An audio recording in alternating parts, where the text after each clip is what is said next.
ഈ ദേവാലയത്തിൽ 2 വിശുദ്ധരുടെ പാദസ്പർശം ഏറ്റിട്ടുണ്ട്. ഫ്രാൻസിസ് സേവറിന് ശേഷം പിന്നീട് വിശുദ്ധ ജോൺ ബ്രിട്ടോ, അദ്ദേഹം ഈ ഒരു മണ്ണിൽ താമസിച്ച് ഇവിടെ ഉണ്ടായിരുന്ന സെൻറ്റ് പോൾ സെമിനാരിയിൽ പഠിപ്പിച്ച് അദ്ദേഹം ബലിയർപ്പിച്ച ബലിപീഠമാണ് എൻ്റെ പിന്നിൽ ഇവിടെ കാണുന്നത്. വിശുദ്ധ ജോൺ ബ്രിട്ടോ അദ്ദേഹം ഈ ഒരു ബലിപീഠത്തിൽ, പള്ളിയോട് ചേർന്നുള്ള ഈ ഒരു ബലിപീഠത്തിൽ ബലി അർപ്പിച്ചിട്ടുണ്ട്. അദ്ദേഹം രക്തസാക്ഷിത്വം വഹിക്കുകയായിരുന്നു. അത് തമിഴ്നാട്ടിലുള്ള ഓരിയൂരിൽ വെച്ചാണ് അദ്ദേഹം രക്തസാക്ഷിത്വം വഹിക്കുന്നത്. അവിടെ നിന്നുള്ള ആ ഒരു ചുമന്ന മണ്ണ് ഇപ്പോൾ ഈ കാണുന്ന ഈ രൂപത്തിന് താഴെ വിരിച്ചിട്ടുണ്ട്. നമുക്കതിൻ്റെ വർഷങ്ങളിലേക്ക് നോക്കുകയാണെങ്കിൽ 1647 ലിസ്ബണിലാണ് മാർച്ച് 1 അദ്ദേഹം ജനിക്കുന്നത്. അതിനുശേഷം 1673-74 കാലഘട്ടത്തിൽ സമ്പാളൂർ ആശ്രമത്തിൽ അദ്ദേഹം താമസിച്ചു, ഇവിടെ സേവനം ചെയ്തു. തുടർന്ന് 1693 ഫെബ്രുവരി 4 തീയതിയാണ് തമിഴ്നാട്ടിലെ ഓരിയൂരിൽ വെച്ച് അദ്ദേഹം രക്തസാക്ഷിത്വം വഹിക്കുന്നത്. 1600കളിൽ പണിത ആ ഒരു പഴയ ദേവാലയത്തിൻ്റെ അൾത്താരയുടെ ഒരു മുകൾ ഭാഗമാണ് ഇപ്പോൾ ഈ കണ്ടുകൊണ്ടിരിക്കുന്നത്. അന്ന് നിർമ്മിച്ച ആ ഒരു ഭാഗം ഇപ്പോഴും ഇവിടെ ഒരു ചരിത്ര സ്മാരകമായി തന്നെ സൂക്ഷിച്ചിരിക്കുകയാണ്. നമുക്കിവിടെ വരുമ്പോൾ കാണാം അന്ന് ബലിയർപ്പിച്ച ഒരു അൾത്താരയുടെ എനിക്കൊന്നൊരു രൂപക്കൂട്, ഇവിടെ നമുക്ക് അതിൻ്റെ ഉള്ളൊരു ഭാഗം കാണാം, രൂപക്കൂട്. ഒപ്പം ഈ ഒരു ചെത്ത് കല്ലിൽ തന്നെ നിർമ്മിച്ച, ചെളി കൊണ്ട് ചെത്ത് കല്ലിൽ നിർമ്മിച്ച ആ ഒരു ദേവാലയത്തിൻ്റെ അൾത്താര. ഇതിൻ്റെ ദേവാലയത്തിൻ്റെ ബാക്കി ഭാഗങ്ങൾ നമുക്ക് ഈ ഒരു ഭൂമിക്കടിയിലായിട്ട് നമുക്ക് കാണാം. ഇതൊരു സിംതേരിയുടെ അടുത്തും കൂടിയാണ്. ഇതിന് താഴെയാണ് ഒരുപാട് പേരെ അടക്കിയിട്ടുള്ളത്. അതായത് ഒരുപാട് പുണ്യാത്മാക്കൾ കത്തോലിക്ക സഭയിൽ ജസ്യൂട്ട് വൈദികരായിട്ട് അന്നത്തെ കാലത്ത് 1600കളിൽ ഇവിടെ കേരളത്തിൽ വന്ന് ഇവിടെ സുവിശേഷം പ്രസംഗിച്ച് സേവനം ചെയ്ത ഒരുപാട് വിശുദ്ധാത്മാക്കളെ അടക്കിയ കല്ലറകൾ ഈ ഒരു ഭൂമിയുടെ അടിയിൽ നിന്ന് പിന്നീട് കുഴിച്ചെടുക്കുകയുണ്ടായി. അതിന് താഴെ തന്നെ നമുക്ക് ഈ ഒരു ദേവാലയത്തിൻ്റെ അടിഭാഗം, അൾത്താരയുടെ അടിഭാഗം കൂടി നമുക്ക്, ദേവാലയത്തിൻ്റെ അടിഭാഗം കയറുന്ന സ്റ്റെപ്പ് ഒക്കെ നമുക്ക് ഈ ഒരു ഭൂമിയുടെ അടിയിലായിട്ട്, അണ്ടർഗ്രൗണ്ടിലായിട്ട് നമുക്ക് കാണാൻ സാധിക്കും. എന്തായാലും നമുക്ക് അവിടേക്കൊന്ന് പോവാം.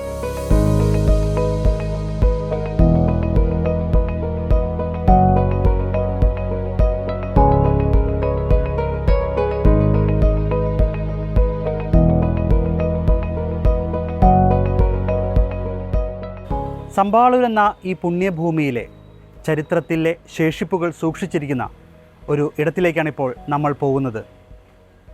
വിശുദ്ധ ഫ്രാൻസിസ് സേവറും വിശുദ്ധ ജോൺ ബ്രിട്ടോയും അതുപോലെ തന്നെ വിശുദ്ധ പദവിയിലേക്ക് ഉയരാൻ പോകുന്ന ജോസഫ് കോൺസ്റ്റന്റൈൻ ബസ്കിയും മലയാളികൾക്കെല്ലാം പ്രിയപ്പെട്ട പുത്തൻപാന രചിച്ച അർണോസ് പാതിരിയുമെല്ലാം ഈ ഒരു പ്രദേശത്താണ് ജീവിച്ചിരുന്നതും പ്രാർത്ഥിച്ചിരുന്നതും സേവനം ചെയ്തിരുന്നെല്ലാം.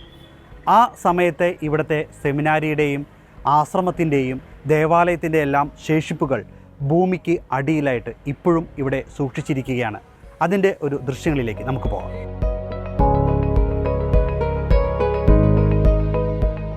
ഈ കാണുന്ന ശേഷിപ്പുകൾ പണ്ടത്തെ ഇവിടുത്തെ ആശ്രമത്തിൻ്റെയും ദേവാലയത്തിൻ്റെയും സെമിനാരിയുടെയും എല്ലാം അവശിഷ്ടങ്ങളാണ് ഇപ്പോൾ നിങ്ങൾ കണ്ടുകൊണ്ടിരിക്കുന്നത്. പണ്ട് കല്ലിൽ നിർമ്മിച്ച ആ ഒരു ദേവാലയവും സെമിനാരിയും ആശ്രമവുമെല്ലാം ടിപ്പുവിൻ്റെ പടയോട്ടക്കാലത്ത് ഇത് നശിപ്പിക്കുകയായിരുന്നു.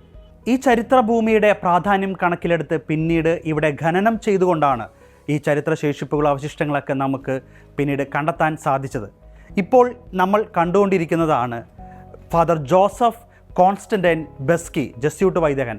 അദ്ദേഹത്തിൻ്റെ കല്ലറയാണ് ഇവിടെ കാണുന്നത്. അത് മൂടിപ്പോയി പിന്നീട് നമ്മൾ അദ്ദേഹത്തെ സംസ്കരിച്ച സ്ഥലം കണ്ടെത്തി അദ്ദേഹത്തിൻ്റെതായ ചില എല്ലുകൾ അവിടെ സൂക്ഷിച്ചിട്ടുണ്ട്. അതിപ്പോൾ ഇതുപോലെ കെട്ടിക്കൊണ്ട് ഒരു കല്ലറ പോലെ കെട്ടി ഇപ്പോൾ ഇവിടെ സൂക്ഷിച്ചിരിക്കുകയാണ്. നമുക്കറിയാം തമിഴ്നാട്ടിൻ്റെ എഴുത്തച്ഛൻ അല്ലെങ്കിൽ തമിഴ്നാട്ടിൽ വീരമാമുനിവർ എന്ന് വിശേഷിപ്പിക്കുന്ന ഒരു മഹത് വ്യക്തിയാണ് ഫാദർ ജോസഫ് കോൺസ്റ്റന്റൈൻ ബസ്കി എന്ന്. അദ്ദേഹത്തെ സഭ ഒരു വിശുദ്ധയുടെ പദവിയിലേക്ക് ഉയർത്തുന്നതുമായി ബന്ധപ്പെട്ടുള്ള നടപടിക്രമങ്ങൾ ഇപ്പോൾ നടന്നുകൊണ്ടിരിക്കുകയാണ്. ഉടനെ തന്നെ ആ ഒരു ഘട്ടത്തിലേക്ക് കടക്കും. അത്തരത്തിൽ 2 വിശുദ്ധരുടെ പാദസ്പർശനമേറ്റ ഈ സമ്പാളൂർ മണ്ണിൻ്റെ ചരിത്ര പ്രാധാന്യം വീണ്ടും ഉയരുകയാണ് ഇപ്പോൾ ഫാദർ ജോസഫ് ബസ്കി അദ്ദേഹത്തിൻ്റെ മൃതശരീരം അടക്കിയ ഈ ഒരു കല്ലറ ഈ ഒരു ദേവാലയത്തിൽ നിന്ന് ഖനനം ചെയ്തെടുക്കുമ്പോൾ. അദ്ദേഹം 1747 മരിക്കുന്നത്. തൻ്റെ 67ാമത്തെ വയസ്സിലാണ് അദ്ദേഹം മരിക്കുന്നത്. തുടർന്ന് നമുക്ക് ഈ ഒരു ഭൂമിയിൽ, ഇതിപ്പോൾ അണ്ടർഗ്രൗണ്ടാണ്, ഇപ്പോൾ നിലവിലുള്ള ഭൂമിയുടെ താഴേക്കാണ്, അവിടെ നമുക്ക് കാണാൻ സാധിക്കും പണ്ടുണ്ടായിരുന്ന ദേവാലയത്തിൻ്റെയും ആശ്രമത്തിൻ്റെയും എല്ലാം ആ ഒരു ഭിത്തി ഇവിടെ കാണാൻ സാധിക്കും. അന്നത്തെ ആ ഒരു വെട്ടുകല്ലിൽ തീർത്ത ഭിത്തികൾ, തൂണുകൾ, ഇതെല്ലാം നമുക്ക് ആ ഒരു ചരിത്ര പ്രാധാന്യം ഇന്നും ഇവിടെ വിളിച്ച് പറയാൻ, നമുക്ക് ആ ഒരു ചരിത്രം പ്രാധാന്യത്തെ മനസ്സിലാക്കി തരാൻ ഇന്നും ഇവിടെ ഈ ഒരു ദേവാലയത്തിൽ സൂക്ഷിച്ചിരിക്കുകയാണ്.